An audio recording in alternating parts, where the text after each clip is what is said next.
بسم اللہ الرحمن الرحیم الحمدللہ وکفا والصلاۃ والسلام علی سید الانبیاء والمرسلین۔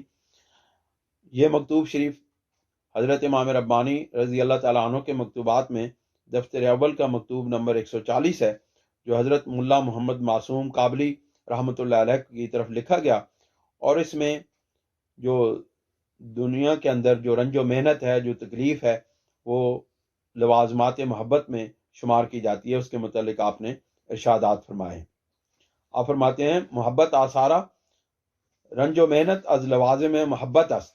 آپ فرماتے ہیں جو دنیا کے اندر انسان کو تکلیف اور مصیبت اٹھانی پڑتی ہے، یہ اللہ رب العزت کے ساتھ محبت کے لوازمات میں سے ہے۔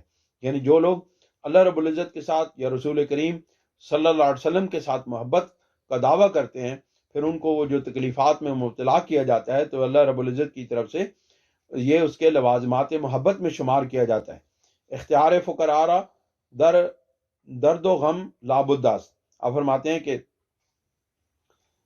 فقراء جو ہے، یہ فقراء کو جو درد و غم ہے، وہ ان کے لازمی طور پر وہ اختیار کرتے ہیں، یعنی کہ ان کے اختیار میں ہے، اختیار کرتے ہیں تاکہ ان کو جو اللہ رب العزت کے ساتھ جو محبت ہے، اس کے اندر جو ان کو درد اور تکلیف پہنچتی ہے، وہ ان کے لیے لازمی شمار کرتے ہیں۔ بیت غرض از عشق توام چاشنی درد و غم است۔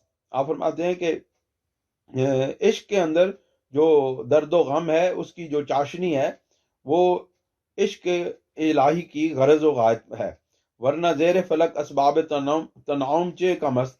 ورنہ افلاک کے نیچے اللہ رب العزت کے انعامات کے کون سے اسباب ہیں جو موجود نہیں ہیں۔ یعنی اللہ تعالیٰ اپنے بندوں کو وہ ان انعامات سے نواز سکتا ہے، لیکن چونکہ عشق الہی کا تقاضا یہ ہے کہ اپنے بندوں کو درد و غم میں مبتلا کیا جائے، تو اس لیے اللہ رب العزت اپنے محبوب بندوں کو ان مصیبتوں اور ان تکلیفوں میں مبتلا کرتے ہیں۔ پھر آپ فرماتے ہیں دوست آوارگی میں خواد، دوست جو ہے وہ آوارگی چاہتے ہیں، آوارگی چاہیں گے تا از غیر او بکلیت انقطاع حاصل گردد، یہاں تک کہ ان کو اللہ رب العزت کے غیر سے مکمل طور پر انقطاع نصیب نہ ہو جائے۔ اینجا آرام در بے آرامی است، یہاں جو ہے وہ آرام جو ہے وہ بے آرامی میں ہے، یعنی اس دنیا کے اندر جتنی بے آرامی ہوگی، آخرت میں اس کا نتیجہ جو آرام کی صورت میں نکلے گا۔ وساز در سوز است، اور جو ساز ہے وہ سوز یعنی تڑپنے پھڑکنے میں، اور عشق الہی کی جو تپش ہے اس کے اندر ہی یہاں پر آخرت کے اندر انسان کو ساز ملے گا، یعنی اس کو سکون ملے گا۔ وہ قرار و بے قراری، اور جو قرار ہے بے قراری ہے وہ قرار ہے۔ وہ راحت در جراحت، اور جو جراحت یعنی جو تکلیفیں پہنچنے جو زخم کھانے میں ہے، اس کے اندر راحت ہے۔ درین مقام فراغت طلبیدن خود را در محنت انداختن است۔ اس مقام کے اندر یعنی اس دنیا کے اندر انسان کا فراغت طلب کرنا، یعنی کسی مسلمان کا فراغت طلب کرنا، یعنی آسانی طلب کرنا، اپنے آپ کو محنت میں ڈالنے کے برابر ہے۔ یعنی آخرت میں اس کو ان تکلیفات میں کا شکار کر دیا جائے گا اگر اس کو اس دنیا کے اندر آسانی میں رہنا اس کو نصیب ہو گیا، یا آسانی میں وہ رہنا طلب کرے گا، تو در حقیقت وہ اپنے آپ کو محنت میں پھینکے گا۔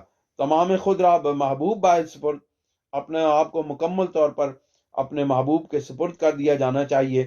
ہر چیز عذوب عید باشد رضا باید قبول کر، جو کچھ اس رب ذوالجلال کی طرف سے، جو اس محبوب کی طرف سے، جو اس مطلوب حقیقی کی طرف سے ملے، اس کو بڑی شدید رضا کے ساتھ، اپنے خوشنودی کے ساتھ، بڑی شدید خوشنودی کے ساتھ اس کو قبول کر لیا جانا چاہیے۔ آبرو نہ باید پیچید، اور اپنی آنکھ کو آبرو نہ باید پیچید، اور اپنی پیشانی پر یعنی اپنے ابرو کو وٹ نہیں دینا چاہیے، پیچ نہیں دینا چاہیے۔ طریقے زندگانی درین وضاست، آپ فرماتے ہیں کہ زندگی گزارنے کا طریقہ اسی میں ہے، تاتوانید استقامت ورزید، جہاں تک ممکن ہو آپ دیکھتے ہیں کہ جہاں تک ممکن ہو کون اس پر استقامت اختیار کرتا ہے۔ وَإِلَّا فطور در فقاہ در کفاس، آپ فرماتے ہیں اس کے بغیر یعنی کہ اس کے علاوہ جو کچھ بھی ہے وہ سوائے فطور کے اور کچھ بھی نہیں ہے، یعنی کہ بربادی کے سوا اور کچھ بھی نہیں ہے۔ مشغولیت شما خوب شدہ بود، آپ کا جو ہے نا مشغول ہو جانا یہ بہت خوبصورت ہے۔ اما پیش از قوت بذوف کشید، لیکن ذوف کے بعد یعنی کہ پیش از قوت بذوف کشید، لیکن قوت کے بعد ذوف اختیار کرنا یعنی کمزوری اختیار کرنا، یہ جو ہے نا کشید غم، یعنی کہ یہ غم کو کھینچ لاتا ہے، یہ اس کو کمزوری کو کھینچنے والا ہے۔ غم نیست اگر اندو کے خود را عظیم ترددات جمع سازن، اس کا کوئی غم نہیں ہے کہ اگر آپ تھوڑا سا ان ترددات میں آپ اپنے آپ کو لگا دیں، یعنی ان ترددات کو اپنے اندر جمع کر دیں۔ بہتر از پیشتر خواہد شد باید کے این اسباب تفرقہ را عین اسباب جمعیت دانت، اس سے بہتر ہے کہ اس کے بعد جو اسباب تفرقہ ہیں یعنی جو منتشر کر دینے والے اسباب ہیں ان کو جو ہے نا وہ چھوڑ دینا چاہیے، اور عین اسباب جمعیت دانت، اور ان کو عین اسباب جمعیت یعنی قلب اطمینان کا باعث سمجھنا چاہیے، طاعت کار کر، تب آپ کوئی کام کر سکیں گے۔ والسلام، اللہ تعالی ہمیں عمل کی توفیق عطا فرمائے۔